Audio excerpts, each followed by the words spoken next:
Bien, bueno, pues bienvenidas, bienvenidos. Como les mencionaba, me da muchísimo gusto darles la más cordial bienvenida a esta masterclass sobre derecho indígena e interculturalidad.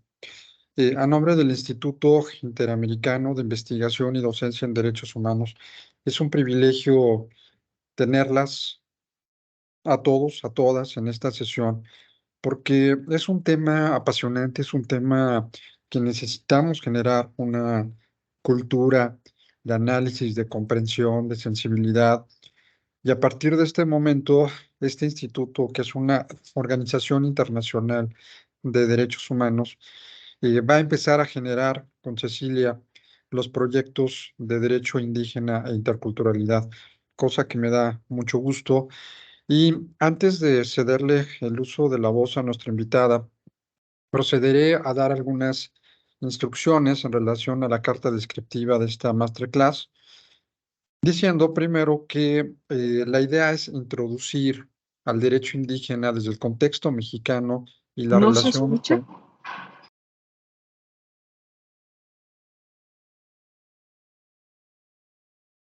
¿Ya se escucha? ¿Sí? ¿Se escucha? Sí se escucha. ¿Sí? Ah, perfecto. Muy bien. Muchas gracias. Entonces, dentro de la estructura de esta masterclass, de esta clase maestra donde invitamos a expositores expertos en el área y, bueno, pues conocedores de esta materia. Nuestra invitada de hoy nos va a hacer favor de hablar sobre el derecho indígena dentro del contexto mexicano y la relación con la interculturalidad.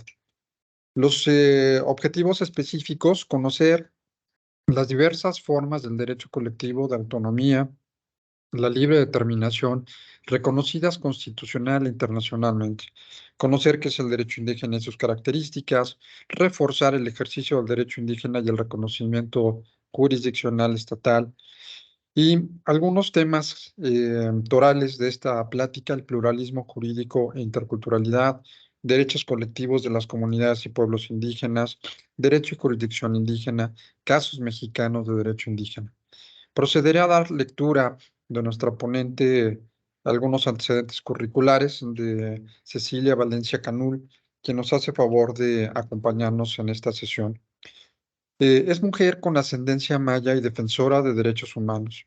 Es licenciada en Derecho con mención honorífica por la Universidad Nacional Autónoma de México y maestrante de la primera generación de posgrado en Derecho Indígena de la Universidad Rosario Castellanos.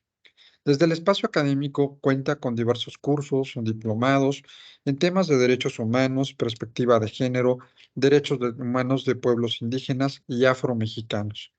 En lo laboral se ha desempeñado en diversas organizaciones de la sociedad civil, base en México, y proyectos de cooperación internacional como investigadora y abogada, trabajando, entre algunos otros temas, el de justicia penal, prevención a la tortura, pluralismo jurídico, justicia indígena, ejecución penal, participación política de las mujeres indígenas, reinserción social y comunitaria, entre otros más. Ha estado trabajando estos temas desde un enfoque de género, antirracista, intercultural e interseccional. Pues bueno, como ustedes verán, Cecilia es una gran experta, gran conocedora de este tema. Así es que me da nuevamente muchísimo gusto darle la bienvenida, agradecerte, Cecilia, al que podamos escucharte, aprender del derecho indígena y la interculturalidad. Y bueno, pues te cedemos el uso de la voz y te escuchamos con toda atención. Muchísimas gracias. Bienvenidos todos. Muchísimas gracias, bienvenidas a todas y a todos. Es un gusto para mí estar en esta masterclass y contar con la presencia de todas y todos. Me va a permitir presentar pantalla y espero que ahí se vea. Yo dejé de verlos, entonces si alguien puede indicarme si se ve bien y si me escuchan bien. Sí se ve, Ceci, sí se ve muy bien. Muchas gracias. Pues bueno, justamente la masterclass del día de hoy lleva por título Derecho Indígena e Interculturalidad. El objetivo general de esta clase es introducir a las y los participantes en el derecho indígena desde el contexto mexicano y la relación con la interculturalidad. Como objetivos específicos tenemos 3. El primero es conocer las diversas formas del derecho colectivo de autonomía y libre determinación de comunidades y pueblos indígenas reconocidas constitucional e internacionalmente, además de conocer qué es el derecho indígena y sus características. Y por último, reforzar a través de casos el ejercicio del derecho indígena y el reconocimiento de desde la jurisdicción estatal. Algunos de los temas que vamos a abordar el día de hoy es el pluralismo jurídico y la interculturalidad, los derechos colectivos de comunidades y pueblos indígenas, haciendo énfasis en el derecho de autonomía y libre determinación, así como el derecho y la jurisdicción indígena. Para ello nos vamos a hacer, vengo hoy a contarles unos casos desde el contexto mexicano. Son 3 casos en el estado de Oaxaca y un caso en el estado de Guerrero. Entonces, pues antes que nada me gustaría saber si alguien ya si les suena algo cuando se menciona derecho indígena, pues como a qué les suena, ¿no? ¿Qué se imaginan del derecho indígena? No sé si alguien quiera tomar la palabra y poder comentar al respecto.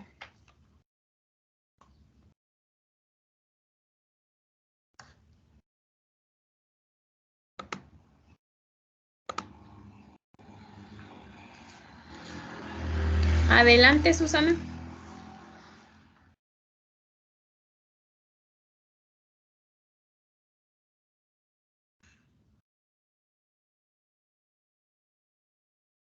Adelante, Susana, te escuchamos si gustas abrir tu micrófono. ¿Qué tal? Buenas tardes a todos y a todas. Perdón si no te había escuchado. Bueno, el derecho indígena, lo que yo sé o tengo entendido, es bueno, es un estado pluricultural donde tenemos pueblos indígenas y estos pueblos indígenas, entiendo yo, tienen sus usos y costumbres que son el derecho, ¿no? O sea, tienen sus reglas y entre esas comunidades respetan esos usos y costumbres como el derecho. No sé si sea correcto. Muchísimas gracias. ¿Alguien más?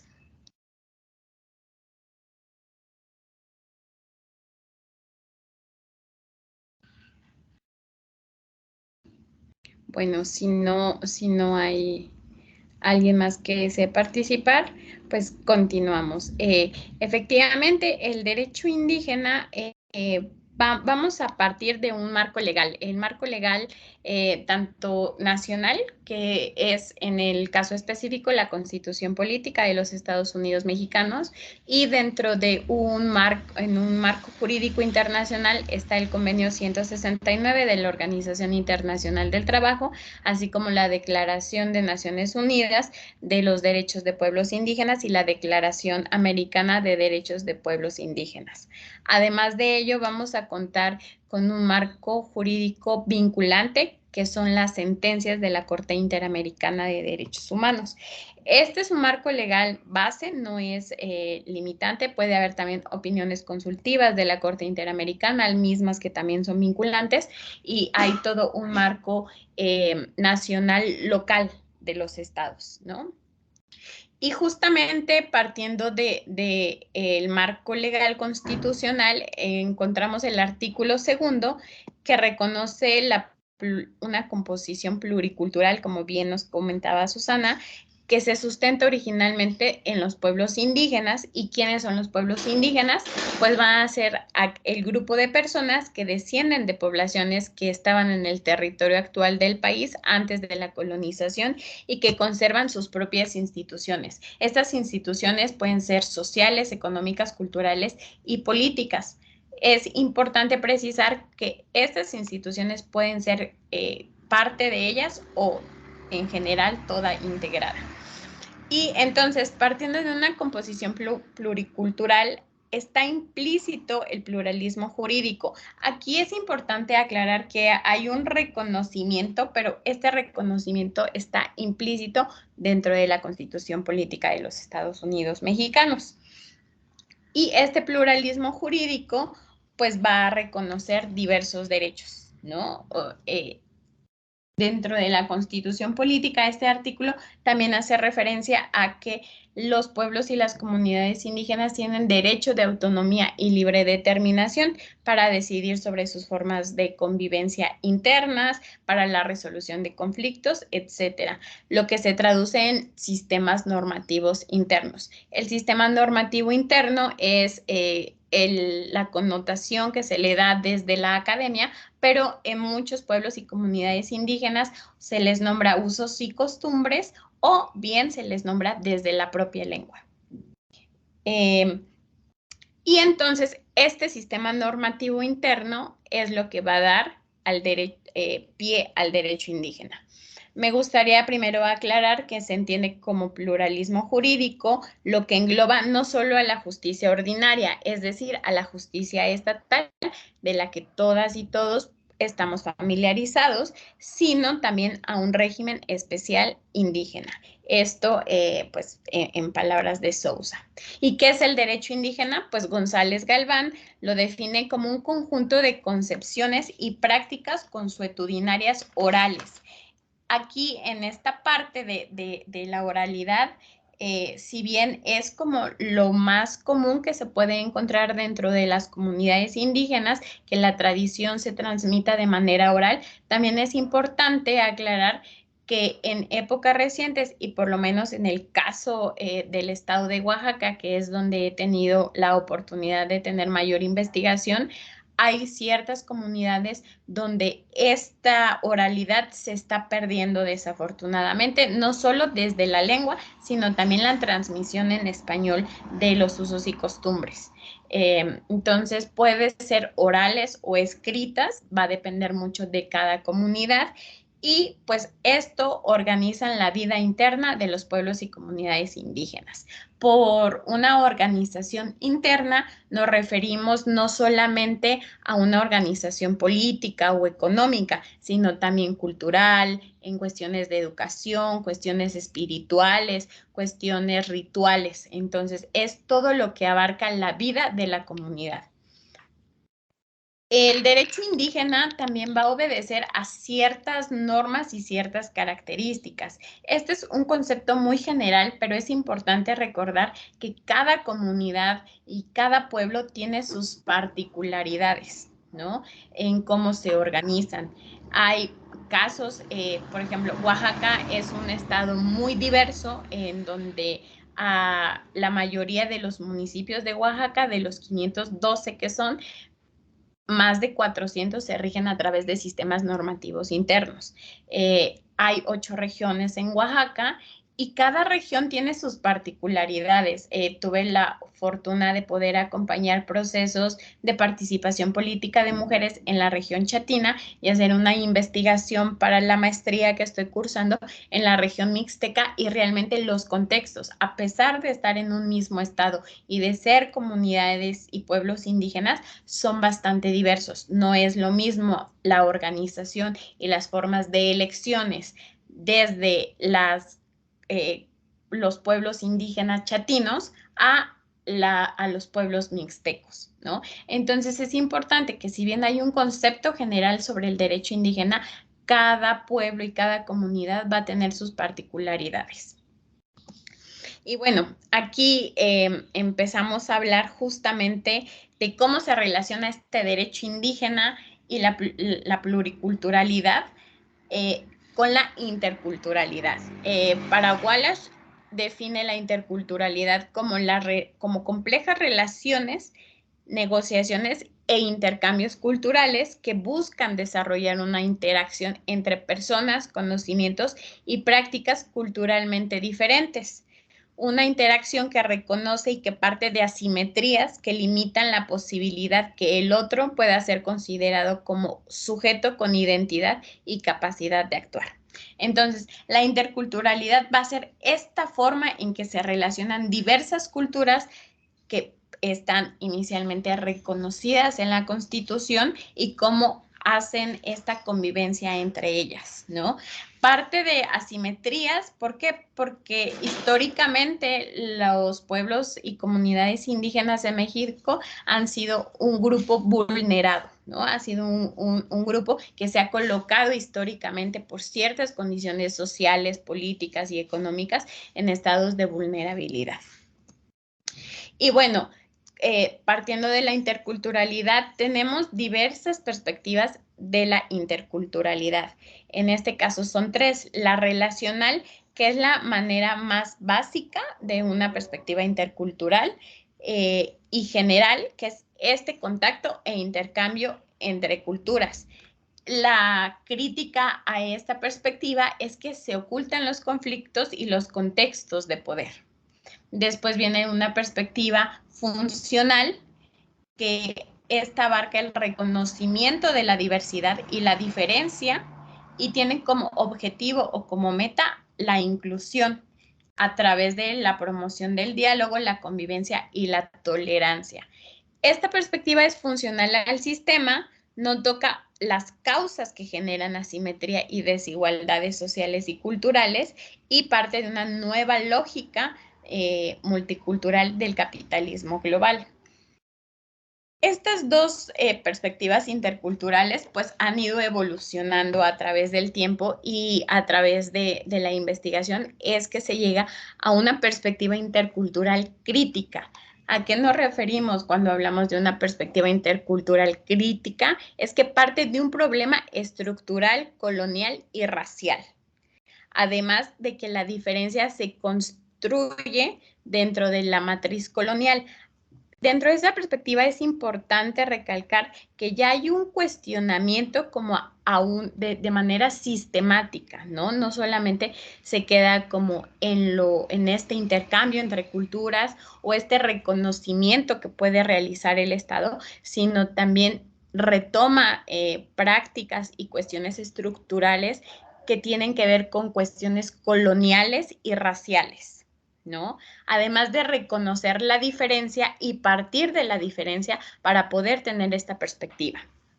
Entonces, es un proyecto que se constituye también desde las comunidades, es decir, la propia comunidad es quien va a estar generando este conocimiento y de esta forma, pues se tiene como el conocimiento desde la comunidad, ¿no? La verdad es que cuando yo empecé a hacer investigación en comunidad, pues no es lo mismo como esta idea y forma de investigar que tenemos o que recibimos en la escuela a cómo se investiga, cómo se genera conocimiento desde las comunidades. Y pues bueno, no sé si hasta aquí haya alguna duda. O dejamos el espacio de dudas hasta el final, pero me gustaría mucho colocar varios puntos muy concretos respecto a lo que es el derecho indígena, porque el derecho indígena va a obedecer también a diversas reglas y diversas lógicas. Partimos que el derecho indígena tiene que ver con una cosmovisión. La cosmovisión es esta forma de ver el mundo, la forma de ver la vida desde las comunidades indígenas. Y como bien estaba refiriendo con anterioridad, pues esto va a ser bastante diverso y va a variar mucho de los pueblos, de las comunidades, de las regiones, ¿no? Y del estado en el que nos encontremos, sobre todo en el contexto mexicano. Este derecho indígena va a tener varias características. Uno es que va a contar con instituciones políticas que pueden ser estas autoridades indígenas. También tiene instituciones sociales, ¿no? En las comunidades algunas se estructuran y se organizan a través de comités, ¿no? El comité de salud, el comité de educación, el comité de fiestas patronales y diversos comités que justamente van a apoyar a que la vida social de la comunidad vaya fluyendo. Además de instituciones jurídicas, que justamente este es pues lo que va a dar pauta a lo que es el derecho indígena y el pluralismo jurídico. Y también hay una diversidad de lengua, ¿no? La lengua dentro de las comunidades y pueblos indígenas es un elemento esencial que no solamente da identidad a muchas comunidades, ¿no? Sino hay muchas cosas que desde las lenguas indígenas se nombran y no hay como una traducción literal que se pueda hacer desde el español porque obedece a diferentes lógicas. Mi abuelo era hablante del maya y en él se quedó como la lengua y tengo la fortuna de trabajar con compañeros que hablan alguna lengua indígena y la verdad es que de pronto yo le digo, oye, ¿y cómo se dice esto? ¿No? Y me dice, no, es que pues no se puede decir literal, ¿no? No puede haber una traducción literal de algo y en cuestiones de derecho, la verdad es que se complejiza. Tengo compañeros que son intérpretes y de pronto los términos que utilizamos los abogados desde el derecho occidental, desde este derecho positivo mexicano, pues para decir justicia o para decir imputado o para decir la sentencia o reparación integral, pues no siempre obedecen también a las mismas lógicas, ¿no? Entonces, pues también ya un poquito para entrar en los casos concretos y ver cómo es que se ejerce este derecho indígena y cómo se lleva a cabo desde algunos casos muy concretos en las comunidades, pues es importante también mencionarles que cada comunidad va a tener procesos distintos, va a haber un involucramiento de sus autoridades indígenas diversos y también la argumentación para la resolución de conflictos va a obedecer a contextos generales y más bien a contextos muy específicos y no desde un contexto general.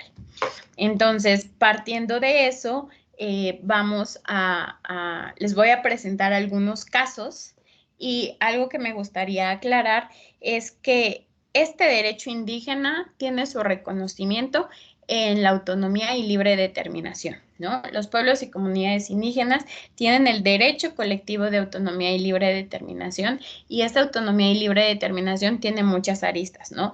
Puede ser para ejercer su presupuesto, ¿no? Y para administrar internamente cómo es que el presupuesto que o puede que se reciba por parte del Estado, ya sea local o federal, pero también hay comunidades que generan su propio presupuesto para las propias necesidades de la comunidad. Entonces, también está para la forma en que eligen sus autoridades, ¿no? Esta autonomía y libre determinación es para la elección de autoridades, para conservar sus propias instituciones y para tener su propio sistema jurídico, ¿no? O usos y costumbres o su sistema normativo interno. Entonces, el primer caso que me gustaría platicarles es un caso muy reciente que llegó a la Sala de Justicia Indígena aquí en el estado de Oaxaca.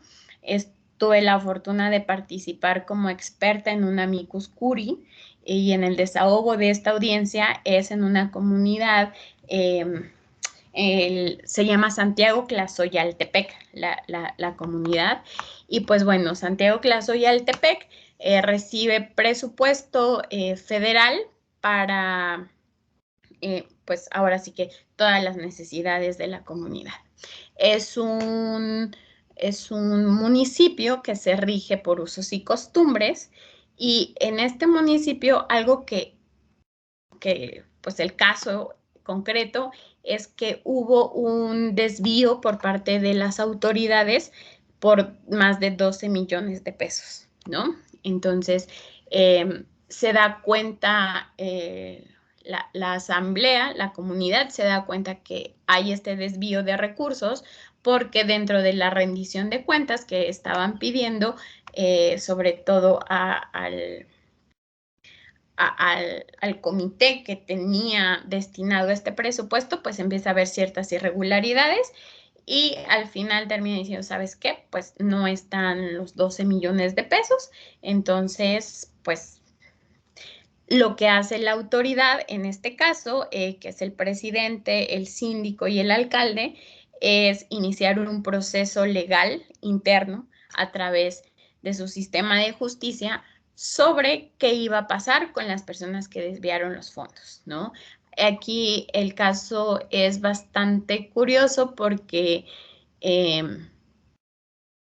pues derivado de esta determinación de qué vamos a hacer desde la comunidad, es importante mencionar que ese es uno de los municipios más pobres en el estado de Oaxaca, ¿no? Entonces, los 12 millones de pesos que desaparecen, o más bien que hacen este desvío, pues tienen impactos significativos para la comunidad, ¿no? O sea, bastante fuertes, sobre todo por pues, los ingresos económicos que tienen, ¿no? Entonces, ahí hay un primer referente de que no es lo mismo que se desvíen 6 millones de pesos o 12 millones de pesos o la cantidad que sea, tal vez en una institución pública, ¿no? Que tiene un presupuesto general y constante, a este desvío en una comunidad indígena con un índice alto de marginación, ¿no? Entonces, las autoridades deciden iniciar un proceso. Este proceso se inicia, aquí es importante recalcar que tienen su proceso, se hace desde la lengua, ¿no? La mayoría de los hablantes de esta comunidad hablan la lengua mixteca, entonces su proceso se hace y se nombra desde la lengua. Entonces, a grandes rasgos, pues se inicia este proceso y las determinaciones se toman a través de la asamblea. Es importante recalcar también que la asamblea comunitaria es el máximo órgano dentro de las comunidades indígenas, ¿no? Y es una asamblea donde participan todas y todos y con sus diferentes variaciones, pues se escuchan a todas las personas para tener en consideración sus opiniones. Entonces, se les inicia el proceso y al final se determina a través de asamblea comunitaria que las personas involucradas en este desvío recibirían una pena o como sanción a esta falta que cometen 20 años de cárcel dentro del municipio, ¿no? Debido a la tensión que había dentro, las personas que son privadas de su libertad dentro de la cárcel municipal hacen denuncias, ¿no? Por privación ilegal de la libertad en contra de las autoridades y también interponen queja ante la Defensoría de los Derechos Humanos del pueblo de Oaxaca. Es así que el caso llega a una consultoría y que se inicia un proceso para convalidar la sanción impuesta por la asamblea en la Sala de Justicia Indígena.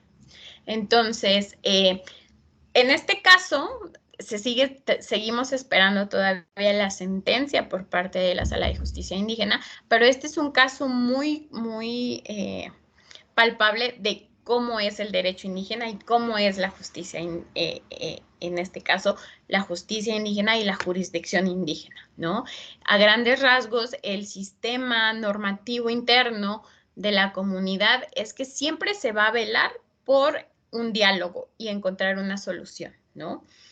No es como que vas y haces tu denuncia y esperas a que el Ministerio Público veas si hay una tipicidad y una tipificación, perdón, y entonces vas y ratificas tu denuncia y se hace una investigación y puede ir ampliando y hay un montón de oficios para poder hacer esta investigación y entonces si hay elementos para determinar que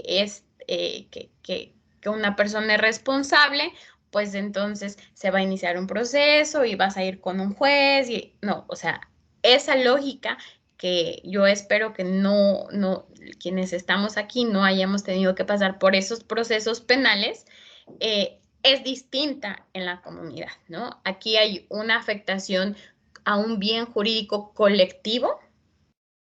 Los impactos van a ser distintos porque son también impactos a nivel colectivo, no a nivel personal. Y la asamblea tiene 36 horas para determinar cuál va a ser la situación jurídica de la persona, ¿no? No puede demorarse más de las 36 horas, no puede estar en arresto más de ese tiempo y se tiene que llegar a un acuerdo de qué se va a hacer con el problema que se tiene y con las personas involucradas, obedeciendo siempre al bien común y a esta lógica de no alterar la armonía de la comunidad, ¿no? Aquí no obedece como a intereses personales, sino al interés de toda la comunidad. Entonces, aquí podemos ver como estas diferencias que desde el derecho positivo o el derecho occidental, pues se encuentran muy marcadas, ¿no? Otro caso que son bastante relevantes. Uno es a nivel federal, es un caso que también se da en una comunidad aquí en Oaxaca, es Quiavicuzas. Este caso es la primera declinación de competencia a nivel federal, ¿no?, que se realiza. Los hechos a manera muy, muy general es que hay una persona de esta comunidad que va por la carretera y ve a personas migrantes en el camino que le piden un ride, ¿no? Le piden aventón y la persona agarra y pues lo sube a la camioneta y en el camino hay un retén, ¿no? En ese entonces de la Policía Federal y se da cuenta que trae personas y que son personas migrantes. Entonces al conductor de la camioneta lo procesan, le inician la investigación por tráfico de personas.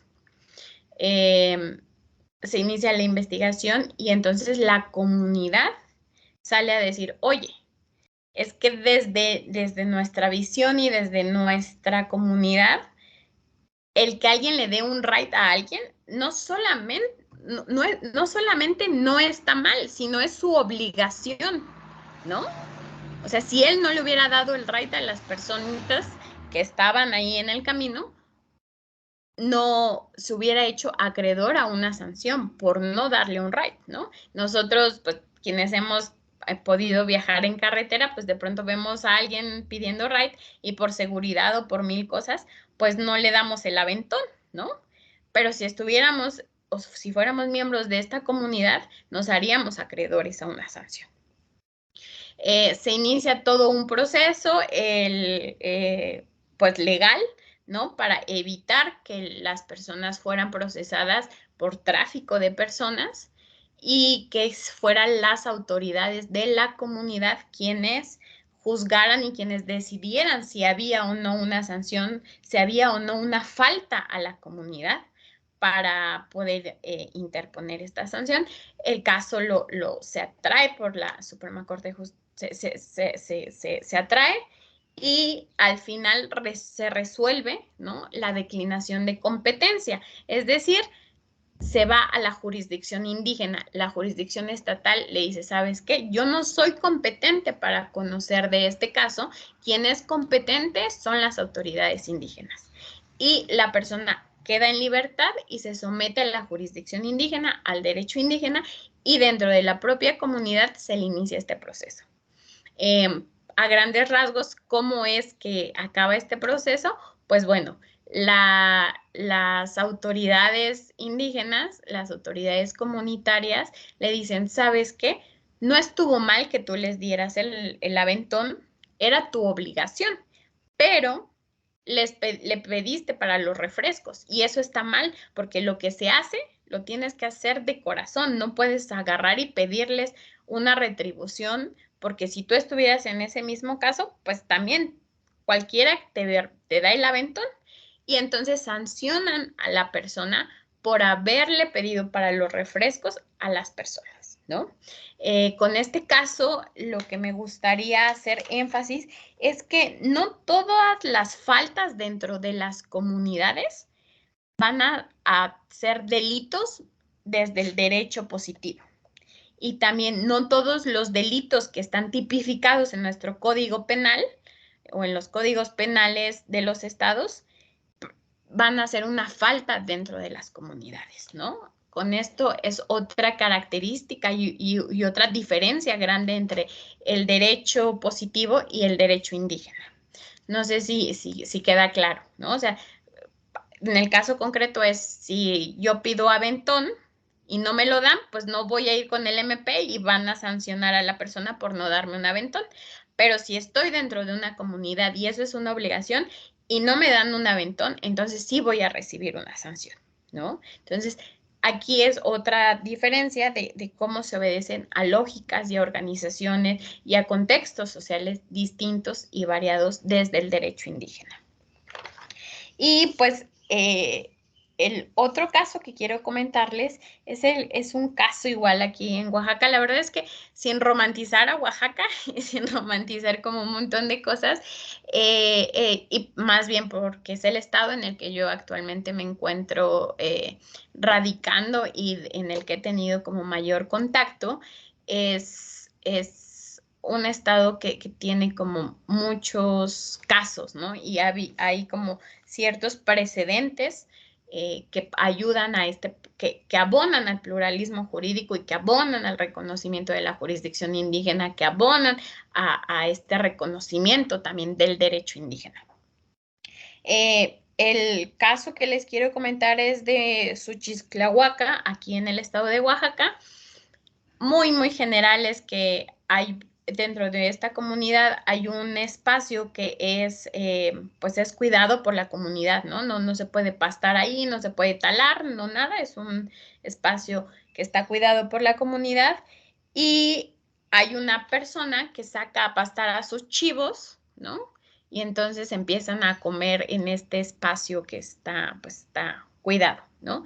Hay una primera llamada de atención por parte de las autoridades de la comunidad. Se impone una multa para reparar los daños que hubo y pasa. Hay un segundo momento y entonces agarran a los chivitos y se los llevan a la cárcel y encierran a los chivos en la cárcel, ¿no? De la comunidad. Ante esto, las personas dueñas de los chivos agarran y levantan una denuncia porque pues para ellos les robaron sus chivos, ¿no? Se inicia una investigación y igual, ¿no? Algo que es bastante importante de mencionar es que cuando se accede a la jurisdicción indígena o cuando se hace la aplicación del derecho indígena, muchas veces las autoridades son criminalizadas, ¿no?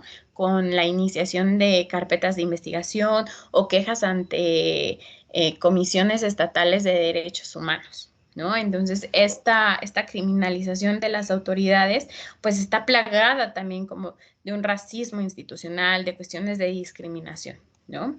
Y pues bueno, continuando con el caso, se lleva este caso, llega hasta la Suprema Corte de Justicia de la Nación, hace la atracción del caso, porque la autoridad decía, es que, a ver, o sea, yo no me robé los chivos, yo tengo los chivos encerrados, pues hasta que paguen, ¿no? Los daños que provocaron sus chivos, porque es bien sabido por toda la comunidad que en ese espacio está prohibido pastar y está prohibido, pues, hacer como o sea, es protegido por la comunidad. Se atrae el caso y termina habiendo una resolución, la resolución es del amparo directo 6/2018. Este amparo, pues esta resolución sienta un precedente súper importante para México y sobre todo para el reconocimiento de la jurisdicción indígena, porque dentro de los puntos resolutivos lo que hace es establecer 4 parámetros para la declinación de competencia hacia la jurisdicción indígena, hacia el derecho indígena, ¿no? Son cuatro factores que las autoridades deben de considerar antes de conocer un caso, ¿no? O sea, si a mi juez me llega un caso y sé que hay personas indígenas involucradas, es mi obligación como juez, primero, hacer un análisis para determinar si me compete a mí o le compete a la jurisdicción indígena, ¿no? Estos elementos son el criterio objetivo, que es cuando todo, o sea, por principio, cualquier controversia que se presente en territorio indígena debe ser resuelta por la comunidad, no por el Ministerio Público, no, debe ser resuelta siempre por la comunidad. Después viene un criterio territorial que se refiere a si la comunidad puede juzgar la conducta que se cometió en su ámbito geográfico y espacial, ¿no? Está el factor personal, que se refiere a si la persona es miembro o no de la comunidad y debe ser juzgada por esta, considerando el grado de pertenencia y de integración del sujeto a su comunidad. Es decir, es importante también aquí mencionar y precisar que no todas las personas, aunque el que vivamos en una comunidad o en un pueblo indígena, no nos hace ciudadanos indígenas, ¿no? Dentro de las comunidades indígenas se deben de cumplir ciertas obligaciones como dar tequio, hacer el pago al comité de festividades, se deben de cumplir con los servicios para que la comunidad te reconozca como ciudadano de la comunidad, ¿no? Estas lógicas van a depender y van a variar, por supuesto, de cada comunidad o de la comunidad a la que nos hagamos referencia, pero justamente no es como que yo agarre y diga, ay, ya cometí una falta y entonces quiero jurisdicción indígena y voy aquí a Rojas de Cuauhtémoc, que está cerca de mi casa, y digo que soy de esa comunidad y que me juzgue la autoridad. No, no. Para esto, las autoridades indígenas deben decir, sí, Cecilia ha cumplido con sus servicios, ha cumplido, y sí, la reconocemos como ciudadana de nuestra comunidad, y entonces podemos juzgarla, ¿no? Está como obedece a esta lógica, este factor personal que se debe de considerar. Y el otro es un factor institucional que tiene que ver con el derecho indígena por sí mismo. ¿Por qué? Porque este factor institucional hace referencia a que existan normas, instituciones, procedimientos y costumbres que tengan un grado de obligatoriedad dentro de la comunidad, ¿no? Entonces, estos 4 factores, que es el objetivo, territorial, personal e institucional, son los que nos van a dar pauta a la jurisdicción indígena y, por lo tanto, al derecho indígena. Este es como uno de los... ¿Perdón? Bueno, continúo. Es uno de los precedentes más importantes y me gustaría compartirles que un amigo mío que es defensor público en Oaxaca, pues ha tenido varios casos donde hay personas de pueblos y comunidades indígenas involucradas y ha solicitado la declinación de competencia, ¿no? Obedeciendo a estos 4 factores, argumentando, por supuesto, que se obedece a la protección del derecho colectivo de autonomía y libre determinación y que las autoridades de las comunidades indígenas tienen este derecho de juzgar a las personas dentro de su comunidad por hechos que han pasado dentro de su territorio y que también son considerados como una falta. El último caso, y ya para ir cerrando, es el caso en Guerrero. Este caso en Guerrero pues viene de un contexto bastante violento históricamente. Hubo una época donde había bastante delincuencia y narcotráfico y entonces varias comunidades de la montaña de Guerrero se organizan, crean su propia policía y por lo tanto crean su propio... establecen su propio sistema de justicia, ¿no? Aquí no es una comunidad la que está involucrada, sino son 5 comunidades de la montaña de Guerrero las que están involucradas. Tienen su propio procedimiento para juzgar a las personas que cometen alguna falta y además de eso cuentan lo que desde el derecho positivo denominaríamos con la ejecución penal, ¿no? O sea, ellos también hacen la vigilancia de estas sanciones. A este proceso se le conoce como proceso de reeducación. La policía es la coordinadora regional de autoridades comunitarias de la CRAC en la montaña de Guerrero. Entonces, hay un caso bastante emblemático que justamente se dio en pandemia sobre que esta policía y las autoridades involucradas resolvieron un feminicidio, ¿no? El artículo 420 del Código Nacional de Procedimientos Penales es un artículo que es bastante controversial porque en este artículo, si bien se reconoce la jurisdicción indígena de manera implícita, también se limita esta jurisdicción a que solo pueden conocer de ciertos delitos y no de todos los delitos, estos catalogados como graves que están pues, como el feminicidio, secuestro y demás, ¿no? Entonces, es un caso bastante emblemático porque justamente en el ejercicio de autonomía y libre determinación, lo que se hace en Guerrero es resolver este feminicidio, ¿no? Se resuelve a través de asamblea. En la asamblea hay un video, incluso lo pueden buscar así en internet, como sentencia de feminicidio. El medio de comunicación es un medio independiente que se llama Amapolas y el video está en Facebook o en YouTube. Sin problema lo pueden buscar. Y ahí describe, ¿no?, los hechos y cómo se toma la decisión de imponer cierta sanción a la persona involucrada, ¿no? Se escuchan a las mujeres, se escucha a través de la asamblea, se escucharon a las mujeres y a los hombres, y al final hay varias propuestas de si la sanción debe ser de por vida, si deben ser 20 años, 30 años, 40 años.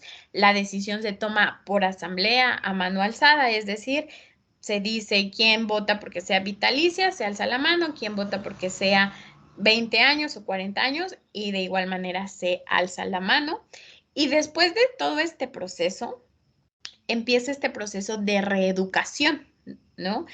A grandes, muy grandes rasgos, el proceso de reeducación tiene que ver con que la persona va a ir a las 5 comunidades, ¿no? Se va a ir rolando durante el tiempo que se le sancionó, y va a ser trabajo comunitario, ¿no? Aquí no va a ser no va a estar privado de su libertad, no va a estar en una cárcel como la conocemos, sino va a estar haciendo trabajo a favor de la comunidad. Si alguien agarra y le dice, oye, ayúdame con mi pasto o ayúdame con X a título personal, se le castiga a la persona porque siempre se debe de trabajar en beneficio de la comunidad. Las autoridades y la policía son los encargados también de vigilar que la integridad y la salud de las personas que están cumpliendo con este proceso de reeducación, ¿no? No debe de haber una privación del sueño, de la comida. Dentro de las jornadas se les dan descansos, puede verlo su familia, no están encerrados, ¿no? Salvo algunos casos muy específicos, están dentro de las cárceles por las noches, pero en todo momento están en contacto continuo con las personas de la comunidad. Algo que nos compartían en el momento que tuve la oportunidad de acercarme con las comunidades y con personas, sobre todo de la organización de Tlachinolan, que son quienes han acompañado a estas autoridades, es que en todo momento se busca que la persona se reintegre a la comunidad, ¿no? Ellos dicen, de nada sirve que lo tengamos en la cárcel o que no tenga contacto, porque al final va a salir y a donde va a regresar va a ser a la comunidad, ¿no? Y la comunidad lo tiene que cobijar. Y la comunidad es donde se va a volver a integrar. Entonces, el que nosotros lo tratemos bien y entre comillas, porque al final no, independientemente de la situación, pues un trato humano y digno es un derecho de todas las personas, ¿no? Y creo que no, a título personal, creo que no es algo negociable. Entonces, justamente, pues este proceso de reeducación obedece a lógicas súper distintas a cómo tenemos esta concepción de la cárcel, ¿no? Desde el derecho de ejecución penal, pues cuando alguien es encontrado como responsable de un hecho delictivo, pues se va a la cárcel y obedece a estar encerrado, estar privado de su libertad, como a muchísimas restricciones. Y bueno, ahí sería entrar como en un tema muy debatible si realmente hay una reinserción social, ¿no? Si se cumple una reinserción social dentro de los centros penitenciarios o no. Pero desde el derecho indígena, pues obedece como a estas otras lógicas, ¿no? De va a volver, se le trata con dignidad, se hace un trabajo que es a favor de la comunidad y algo muy importante en este caso es que si se le impone, por ejemplo, en un robo, ¿no? Una sanción de 3 años, dependiendo de cómo se va dando este proceso de reeducación, si se logra el objetivo, que es que la persona reconozca su error y reconozca que hubo una afectación no solo a la persona que sufre el daño, sino también a su familia y a la comunidad. Cuando se logra eso, así hayan pasado 3 meses, 2 años, 4 años o el tiempo que sea, se quita se somete a asamblea, por supuesto, y se corta la pena. ¿Por qué? Porque se logró el objetivo de este proceso, ¿no? Por eso se le llama un proceso de reeducación. Y pues bueno, con esto cerraría a manera de los casos. La verdad es que también hay casos bastante interesantes en Colombia, en Ecuador. También sobre el sistema de justicia indígena, pero también sobre la ejecución de las sanciones, ¿no? En Colombia hay centros de rearmonización, ¿no? Porque muchas comunidades en Colombia, nos compartía un compañero allá del Cocoín, es que la persona cometió este hecho porque internamente, ¿no? Su espíritu está mal, ¿no? Hubo una desarmonización no solo con él y su familia, sino con la comunidad. Entonces, estos procesos dentro de los centros de rearmonización no solo se limitan como a un trabajo o como unas pláticas, sino incluso hay cuestiones ceremoniales y rituales a fin de que haya esta rearmonización de la persona consigo misma y también con la comunidad y con la colectividad. Yo dejaría hasta aquí la presentación. Les agradezco mucho su atención y también su asistencia e interés en el tema. Entonces, doctor Sergio, ahora sí que abrimos el espacio de preguntas. Muchas gracias, Cecilia. Verdaderamente muy muy interesante lo que interesante. nos estás comentando. Un aspecto para reflexionar, para analizar, de un área tan interesante, tan importante como lo es esta parte del derecho indígena a interculturalidad. Quisiera, si me lo permites, nada más algunas reflexiones rápidas de lo que tú acabas de comentar, pensando un poco en aquella visión socrática de que no sabemos nada, ¿no? De que mientras más sé, me doy cuenta que menos sé. Me doy cuenta que toda esta parte es un abismo de ideas que surgen para la defensa de los derechos humanos. Por ejemplo, lo que dijiste, realmente son un ejemplo en el caso de las cárceles. O sea, comparación de la jurisdicción ordinaria, caramba, darles de comer, darles días de descanso, tener una atención a la dignidad humana. Debería de aprender la jurisdicción estatal, la jurisdicción federal, de estos llamados usos y costumbres, que recuerdo que en las clases de introducción al derecho nos decían que era una de las fuentes formales del derecho y a lo mejor no lo veíamos tan claro como en el caso del derecho indígena. El respeto a sus tradiciones, el respeto a sus costumbres, el respeto a su historia, su cultura, todo esto que es tan importante. Ahorita estaba revisando en internet en una consulta que se hizo hasta el 2020, que existen 23 millones de personas que están en este grupo, y que, del cual 51% son mujeres y 49 hombres, hasta el 2020. Entonces, aquí mi duda surge y mi pregunta y aparte mi inquietud, todo esto que nos estás comentando, pues bueno, es importantísimo por el número tan alto de personas, de mujeres y hombres que están dentro de este supuesto y que aparte tradicionalmente es considerado como grupo vulnerable, como personas que son constantemente discriminadas, constantemente marginadas, indebidamente, por una cuestión de ignorancia, por una cuestión de falta de identidad, de nacionalismo, de cultura, y entonces se vuelven personas como grupo vulnerable, y bueno, toda esta parte que sí creo que vale la pena reflexionar. Quisiera comentar y bueno, por aquí veo que está también la doctora Yolanda Orduña. Ella me hizo favor de acompañarme a una visita al Centro de Reinserción Social en el estado de Quintana Roo, al femenil, y vimos que había muchas personas indígenas allá, y bueno, a lo mejor hasta ni siquiera saben que pueden tener derecho a la jurisdicción indígena, ¿no? A lo mejor ni siquiera saben de todos los beneficios que puede existir, o bien los excesos, los abusos, de todo lo que se debe de saber en relación a esta materia. Verdaderamente quiero felicitarte, un tema de gran interés, un tema poco explorado, un tema que es urgente darle vida, darle vigencia, especializar más y tener esa conciencia para poder cuidar a los grupos que pueden estar en esta condición de vulnerabilidad. Entonces, abrirte un poquito esta idea, felicitarte y dejarte estas inquietudes que particularmente creo que valen la pena subrayar, ¿no? Vale la pena hacer hincapié. No sé si quisieras comentar algo al respecto y bueno, si alguien más quiere hacer el uso de la voz, pedimos por favor si pueden alzar su manita por acá y les concedemos la voz.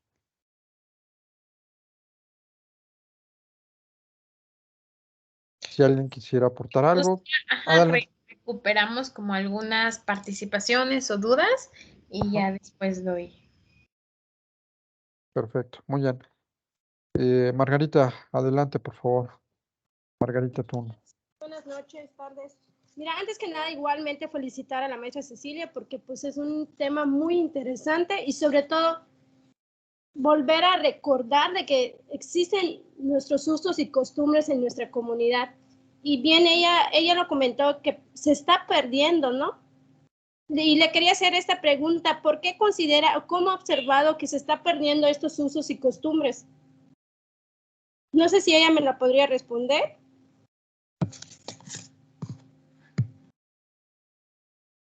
Sí, con Yasmín continuamos y ahorita doy respuesta. Claro, por supuesto. Adelante, Yasmín, No, por favor. muchas gracias, agradecerle. La verdad es muy interesante el tema que están tratando este día. Me gustó bastante. Y por otra también, quería saber qué impacto tiene el fenómeno urbanización en todas estas culturas, porque pues puede presentarse el fenómeno de la multiculturalidad y cómo se maneja. En razón de la aplicación pues del derecho que estábamos comentando. Gracias. Gracias, Yasmín. ¿Alguien más para que proceda Cecilia a darnos su respuesta? ¿Alguna otra aportación, comentario, duda? Bien, pues bueno, creo que por el momento son las que tenemos. Adelante, Cecilia. Híjole, pues respondiendo un poquito a Margarita, no sé si yo tenga la respuesta más certera o más adecuada, pero realmente creo que va a depender mucho de los contextos, ¿no? Contextos sociales, políticos, culturales, y esto lo enlazo con el comentario de, más bien la duda de Yasmín sobre los impactos de la urbanización. La verdad es que creo que, y desde mi muy particular punto de vista, la discriminación y el racismo es un factor bastante importante en esta pérdida, ¿no? la discriminación y por hablar una lengua indígena, ¿no? La falta de valorar, ¿no? Todo el conocimiento que hay dentro de las lenguas indígenas y desde esta perspectiva hegemónica, ¿no? Y monista que se tiene en el Estado, porque creo que es súper importante recalcar que si bien hay un reconocimiento constitucional, para que haya un pleno ejercicio de estos derechos, nos falta un montón, ¿no? Y hay un abismo, y hay una brecha de esta implementación y de ejercicio, ¿no? Y que el Estado garantice, o sea, si vamos a un centro de salud, algo súper básico, o si vamos a un ministerio público y hablamos una lengua indígena, pues no te van a agarrar y te van a tomar tu denuncia en en tu lengua indígena, ¿no? Y entonces, si vas como abogado y pides una declinación de competencia, lo primero que te topas es, ay, ellos no pueden resolver esto, ellos resuelven chismes, ellos resuelven, ¿no?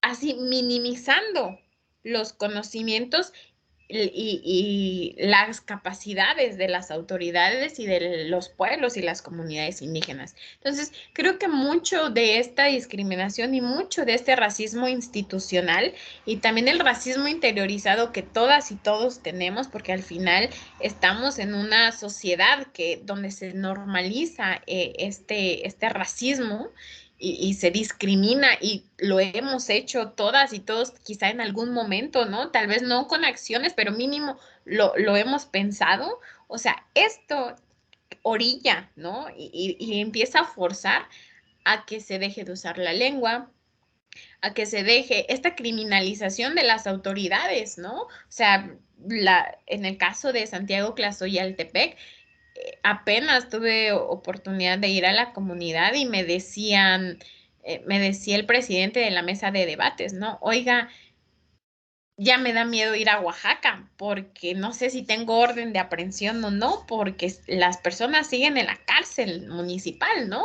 Y yo no sé en qué momento van a venir y me van a iniciar a mi averiguación previa o van a venir por mí la policía, pero pues yo solo estoy haciendo mi trabajo y no está mal lo que yo estoy haciendo porque quienes se robaron el dinero fueron ellos, yo no estoy haciendo nada malo, ¿no? Entonces, entre el racismo, la discriminación y la criminalización a las autoridades indígenas y la criminalización a los sistemas normativos o a los usos y costumbres, en los momentos en que he podido dar talleres o capacitaciones a servidores públicos, tanto del sistema de justicia como del sistema de ejecución penal, ¿no? De las cárceles, de pronto los comentarios son como, pero pues es que, o sea, sus usos y costumbres son muy salvajes, ¿no? O sea, no respetan los derechos humanos, ¿no? Y de pronto es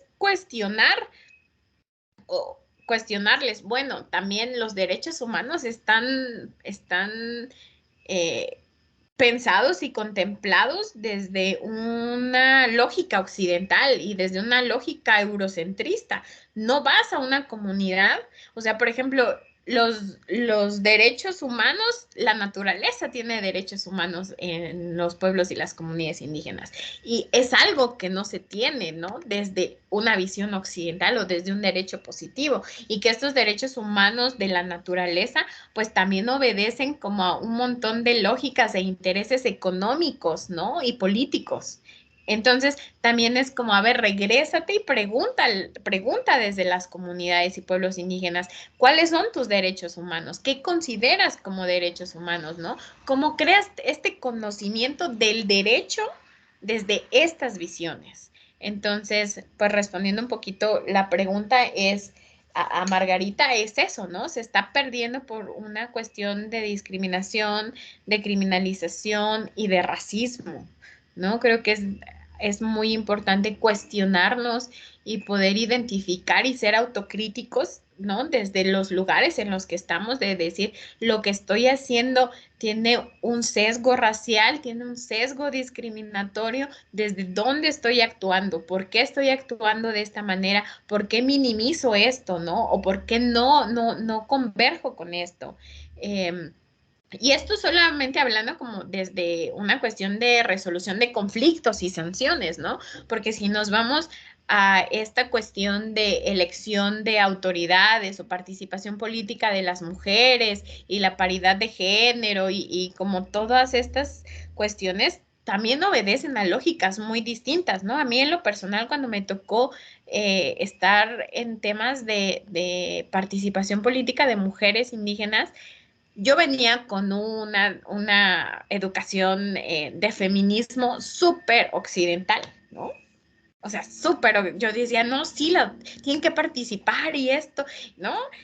Y de pronto llegar al trabajo de campo y llegar con las mujeres y preguntarles y escucharles sobre todo, ¿no? Y aprender de ellas y ver que son lógicas distintas, a mí me cambió o sea, yo entré en conflicto conmigo misma, ¿no? Yo dije, oye, a ver, espérate, todo lo que me habían enseñado desde la academia y desde mi educación es válido, pero están estas otras formas, ¿no? Que era algo que veíamos en el concepto de interculturalidad, la otredad del otro, ¿no?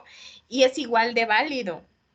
Entonces, creo que para evitar un poquito o minimizar desde donde estamos, que no es como que el hilo negro ni todo, si es cómo hacemos que no se pierda, ¿no? O cómo no contribuimos a que se pierda esto, ¿no? ¿Cómo no vamos a contribuir en eso, ¿no? La verdad, ¿qué hacer para que no se pierda? Creo que es algo muy complejo y yo no tengo la respuesta, pero sí creo que podemos hacer acciones muy específicas y concretas para no contribuir a la pérdida de esto. Después, los impactos de la urbanización. Pues la verdad es que en este sistema que tenemos y en estas exigencias, ¿no? De desarrollo, ¿no? De lo que es moderno y de lo que está bien, ¿no? O sea, de repente desarrollo es, en vez de tener un bosque o un lago o de cuidar la tierra, ¿no? Que no tenga, que esté libre de transgénicos. Eso no es lo moderno. Lo moderno es irte a echar una hamburguesa a McDonald's, ¿no? Eso es modernidad.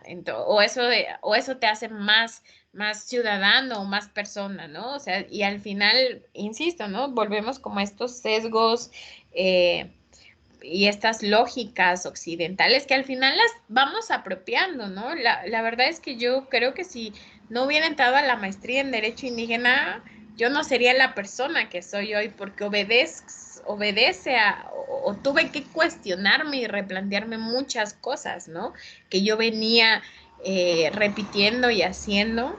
Y es esto, ¿no? Ser autocrítico y cuestionarlo, repensarlo, reaprenderlo y también aprenderlo desde las comunidades, ¿no? La verdad es que el derecho indígena teorizado, pues se puede escuchar bien bonito, pero es hasta que te metes a comunidad y hasta que aprendes de las comunidades y de las lógicas y estás abierto a esto, que puedes pues darle un cambio de paradigma al derecho, ¿no? Al derecho, porque yo me acuerdo de mis clases de introducción al estudio del derecho y demás, y así Kelsey, ¿no? Maynes, Luke, y de pronto es como, ajá, ¿y por qué no nos enseñan este otro derecho, ¿no?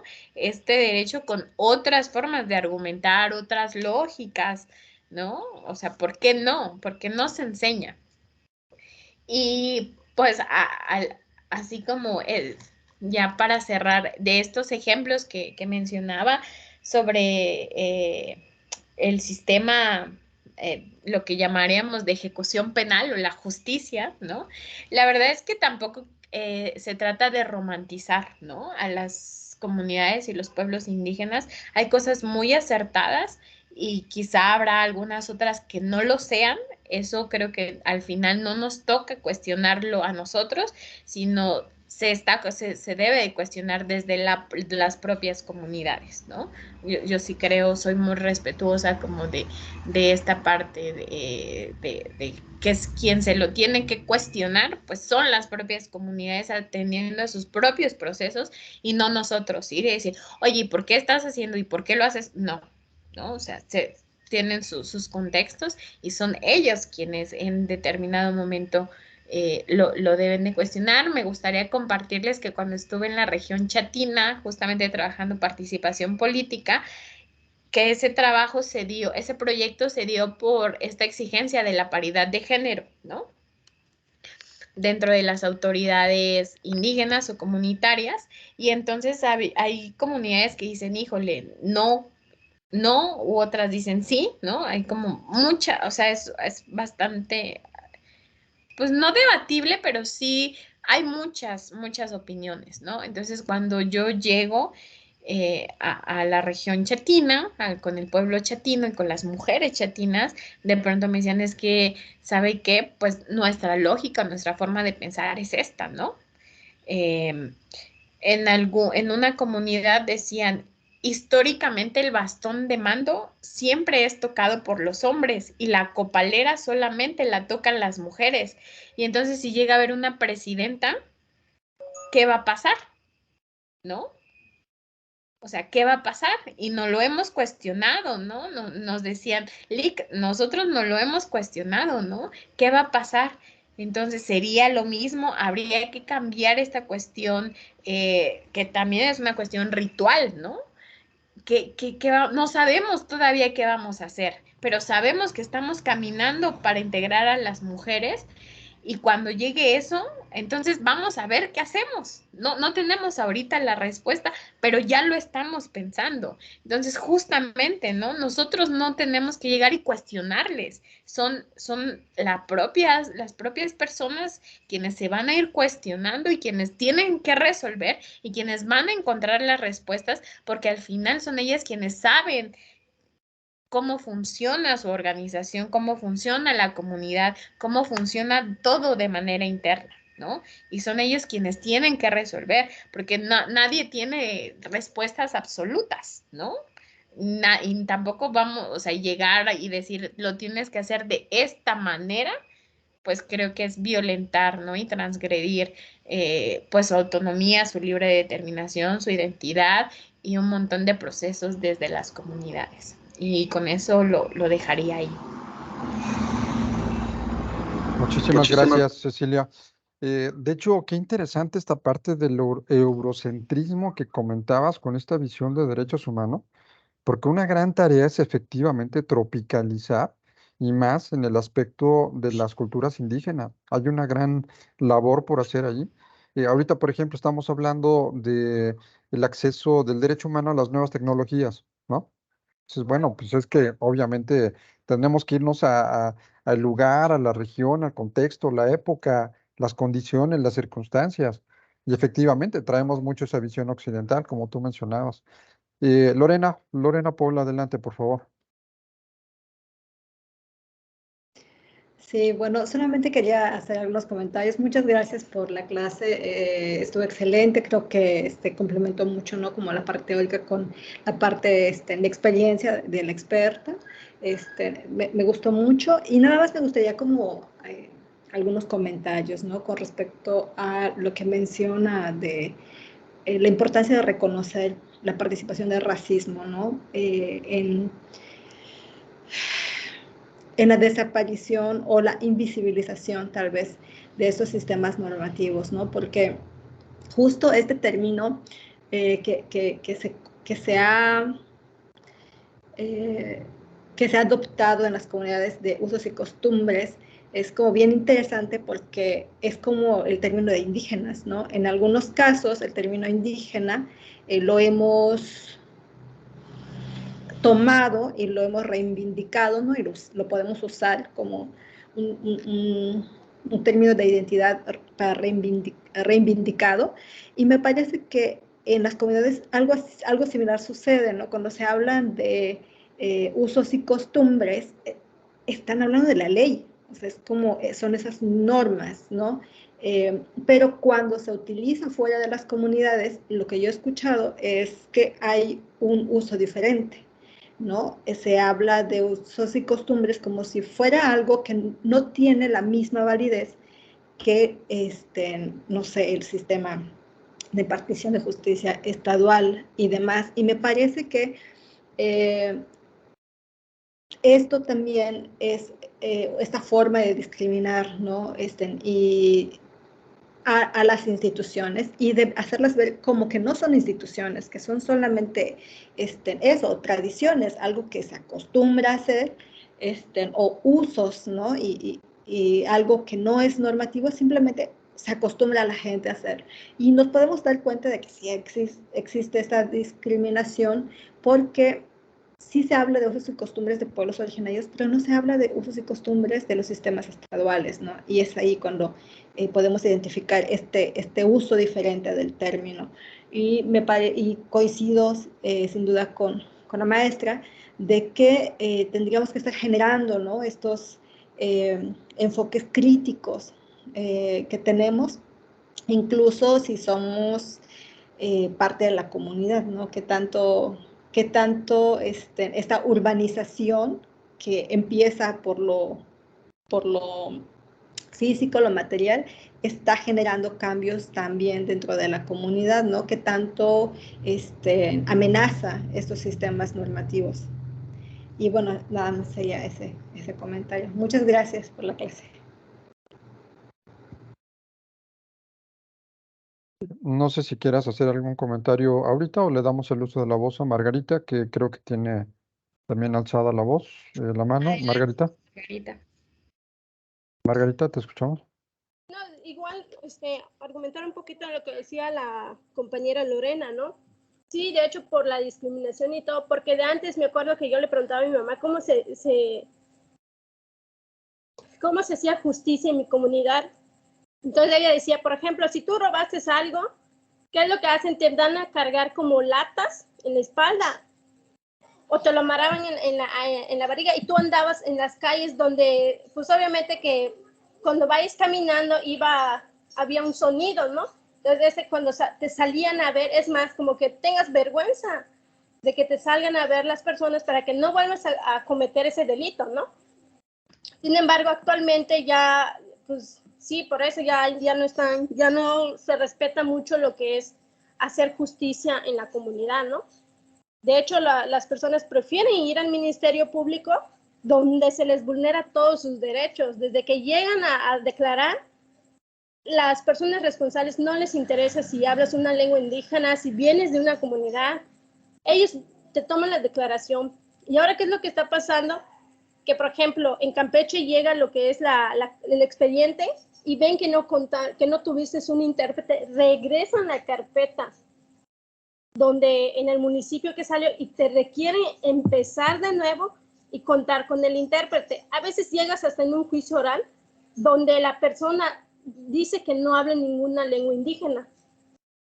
Sin embargo, al ver que está un intérprete sentado ahí, obviamente que tiene que estar el perfil, ¿no? Que tenga los conocimientos de lo que es ser un intérprete. Entonces haces como un minuto intercambio de palabras con esa persona para ver si es tu misma variante lingüística y ver si conoce sus usos y costumbres de esta persona. Y ya solito mismo te agarra la confianza y te dice que sí habla una lengua indígena, ¿no? Sin embargo, imagínate que él diga que se niegue de sus propias raíces, que niegue su lengua, y luego que llegue un proceso, una etapa de su, ahí se me fue la palabra, de su juicio, se podría decir, sin que sepa de su procedimiento jurídico, ¿no? ¿Por qué? Porque ha pasado, porque yo soy intérprete y a veces cuando llego a asistir a la persona le pregunto ¿en qué etapa de proceso estás? Y dicen, es que no lo sé. ¿Tuviste ese intérprete? Sí tuve, pero no entendí lo que ellos me explicaban, ¿no? A eso quería llegar, que nosotros mismos nos negamos de nuestras raíces, de quiénes somos. Y por eso igual sigue habiendo lo que es la discriminación y por falta de conocer nuestros derechos. Sería todo. Gracias. Gracias, Margarita. Adelante, Cecilia, por favor. Pues contestando un poquito, la verdad es que me acuerdo de mis primeras investigaciones en la maestría, yo llegué y así, ¿tiene el sistema normativo interno propio? Y me vieron así como, ¿qué? Yo, sí, su sistema. Y me dijeron, nuestros usos y costumbres. Y yo, sí, ¿no? O de repente llegué, oiga, sus usos y costumbres o su sistema de justicia, ¿no? Sobre todo aquí en el caso de Santiago, Tlazoyaltepec, que cada etapa de su procedimiento tiene su nombre en la lengua, ¿no? Entonces, cuando se refieren a su sistema de justicia, te lo dicen desde la lengua. Creo que lo más adecuado y lo más respetuoso es preguntar, ¿no? Preguntarles, oye, tienes sistema normativo interno, tus usos y costumbres, ¿cómo le llamas? De tal forma. Ok. Entonces, nombrarnos y referirnos así, ¿no? Porque sí, yo llegué acá muy teórica a mi práctica de campo, mi investigación de campo. Y digo, sí, su sistema normativo interno. Y fue como, no, o sea, aquí son usos y costumbres, o aquí se le denomina así, o aquí lo nombramos de esta manera, ¿no? Entonces creo que es bastante importante preguntar, ¿no? Preguntar y desde el respeto nombrarlo como se nombra en la comunidad. Y justamente, pues un poquito retomando lo que Margarita nos comparte, la verdad es que de pronto yo siento y como veo las cosas hay como una, no sé si como un conflicto, pero sí choca mucho, ¿no? O sea, hay un sistema que no reconoce, el Estado no reconoce de manera literal el pluralismo jurídico, el derecho indígena y la jurisdicción indígena. O sea, en la Constitución no van a encontrar, ¿no? O sea, ahí viene como autonomía y libre determinación para la resolución de sus conflictos a través de sus usos y costumbres, ¿no? O sus sistemas. Pero también el Estado, primero, no hay un reconocimiento explícito. Segundo, hay un reconocimiento en estas resoluciones de la Suprema Corte, ¿no? Que reconoce la jurisdicción indígena cuando estén estos 4 factores que les comentaba, ¿no? El objetivo, el personal, el territorial y el institucional. Entonces, sí, digamos que de esta manera se llega como a un reconocimiento parcial, ¿no? Plagado como de un montón de racismo y demás, que eso es como otra cosa, pero sí existe de manera jurisdiccional este reconocimiento.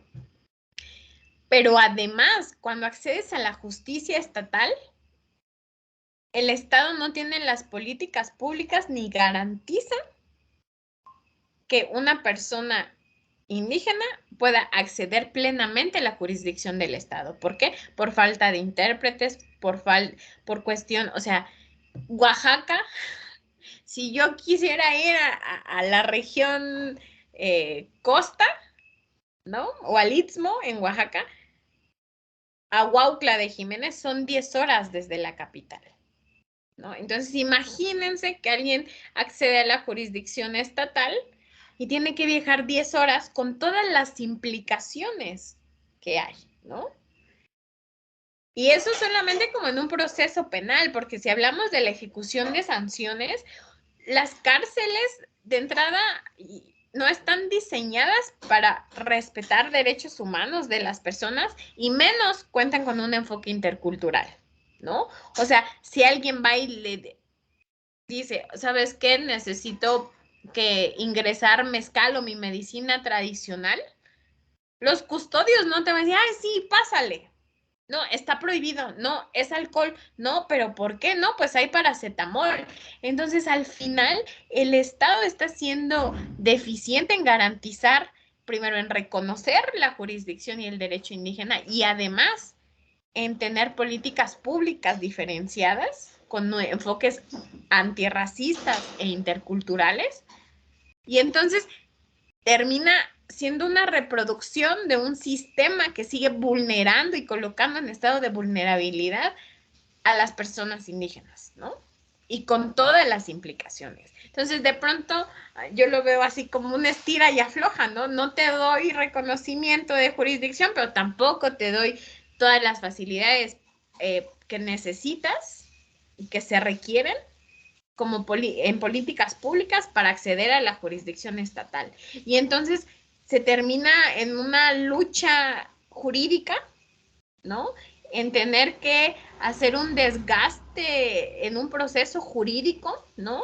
Para el reconocimiento de derechos. Yo sí creo que, o sea, es como, es desgastante, no solamente para las personas, ¿no? Que están involucradas, pero es desgastante como esta exigencia de derechos. O sea, tengo que venir y exigirte mis derechos. O sea, no tendría que, en un mundo muy ideal, ¿no? Y hasta proteccionista o garantista, no tendría que haber esta exigencia, tendría que haber un cumplimiento efectivo del ejercicio de estos derechos por parte de todas las personas, ¿no? Con todas las implicaciones por parte del Estado, porque además, si nos vamos al artículo primero constitucional, es su obligación garantizar y respetar los derechos humanos, ¿no? Y atendiendo a los principios de progresividad, de crear todas las condiciones para que se respeten y se ejerzan estos derechos humanos. Entonces, estamos como en una estira y afloja de no te reconozco la jurisdicción por mis ideas, estereotipos, racismo y demás, pero tampoco te voy a garantizar cuando vengas, ¿no? Entonces, creo que hay mucho que reflexionar al respecto, no solamente de la jurisdicción indígena y del derecho indígena, sino también de cómo el Estado, ¿no? Contribuye a todo esto para que no se reconozca, para que no se ejerza y para que se siga teniendo que tener vías jurídicas para el ejercicio de los derechos, ¿no? O sea, de pronto, en algunos casos que acompañé fue como, primero me peleo para que me reconozcas el derecho y luego me peleo hablando de una pelea jurídica, ¿no? De medios y jurídicos. Y luego entonces ya me lo concediste, pero entonces no consideraste esto y me vuelvo a pelear. Y son procesos que llevan muchísimo tiempo, ¿no? No es una justicia pronta y eficaz como debería de ser, ¿no? Entonces, pues yo hasta ahí lo dejaría con las reflexiones, con el tema, que la verdad es bastante amplio. Aquí solo vimos una parte de la autonomía y libre determinación, que es resolución de conflictos, pero está la autonomía y libre determinación en cuestiones de presupuestales, ¿no? Y tenemos de ejemplo Cherán y varios pueblos en Michoacán, ¿no? Participación política, ¿no? Participación política de las mujeres, desde feminismos comunitarios, ¿no?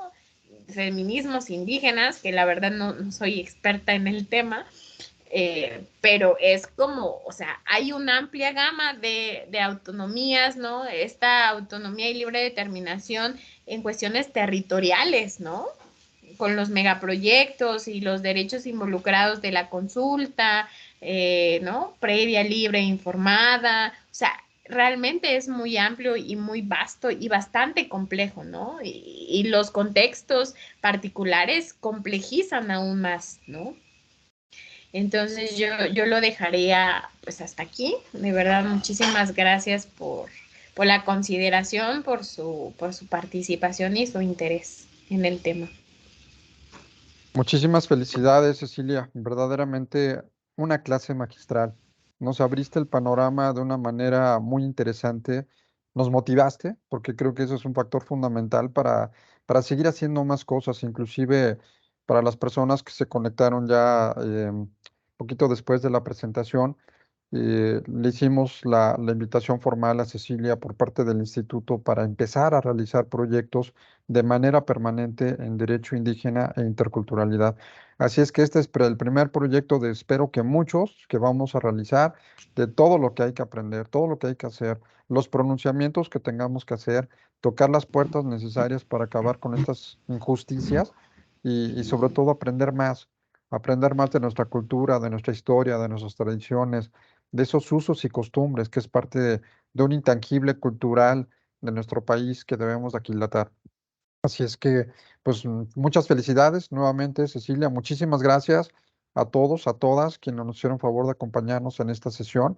Y pues bueno, y repito, es el inicio de muchas actividades que vamos a tener en el instituto con Cecilia en temas especializados de derecho indígena e interculturalidad. Así es que, pues muy buenas tardes, Cecilia. Nuestro agradecimiento, nuestro respeto, nuestra admiración y muchísimas gracias por esta sesión magistral. Muchísimas gracias por la consideración y por la oportunidad. Gracias a ti y bueno, pues muy buenas noches a todos. Muchas gracias por acompañarnos. Buenas noches a todas y a todos.